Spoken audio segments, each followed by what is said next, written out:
வணக்கம் நண்பர்களே, welcome to our channel.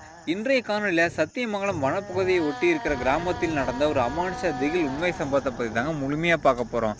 அப்படி என்னதான் ஆச்சுன்னு பார்த்தீங்கன்னா, 2016 காலகட்டத்தில் இந்த சத்தியமங்கலம் வனப்பகுதியை ஒட்டி இருக்கிற சின்ன சின்ன கிராமங்களில் விளைநிலங்கள் அதிக அளவு இருக்குங்க. இந்த வனப்பகுதியை ஒட்டி அந்த வனப்பகுதியை ஒட்டியிருக்கிற விளைநிலங்களில் அந்த நிலத்துல விதைச்சிருக்க விதைகள் வளர்ந்து கதிர் முற்றி இந்த அறுவடைக்கு தயாராகும் போது என்ன ஆகும்னு பார்த்தீங்கன்னா, அந்த காட்டு விலங்குகள் தொல்லை ஏற்படுங்க. குறிப்பாக இந்த வேர்க்கடலை, அதாவது இந்த கலக்காலம் போடும்போது இந்த காட்டு பன்றிகள் தோண்டி அதை சாப்பிட்டு போயிடுங்க. பயிர்கள் சேதமடையக்கூடாதுன்னு சொல்லிட்டு வீட்டுக்கு ஒருத்தர் காவலுக்கு போகிறத வழக்குங்க. அப்படி காவலுக்கு போன இடத்துல கேம்ப் போட்டு தங்கியிருந்த ஒரு இளைஞருக்கு நடந்த அமானுஷ திகில் உண்மை சம்பவத்தை பற்றி தாங்க நம்ம முழுமையாக பார்க்க போகிறோம் இந்த காணொலியில். நம்மளோட சேனலுக்கு நீங்கள் புதியவராக இருந்தீங்கன்னா நம்மளோட சேனலை சப்ஸ்கிரைப் பண்ணிட்டு பெல் ஐக்கனை கிளிக் பண்ணிக்கோங்க. பெல் ஐக்கனை கிளிக் பண்ணதுக்கப்புறம் ஆல் என்ற ஆப்ஷனை செட் பண்ணிங்கன்னா மட்டும்தான் நம்மளோட வீடியோஸ் எல்லாமே உங்களுக்கு உடனுக்குடனாக சேருங்க. வாங்க வீடியோ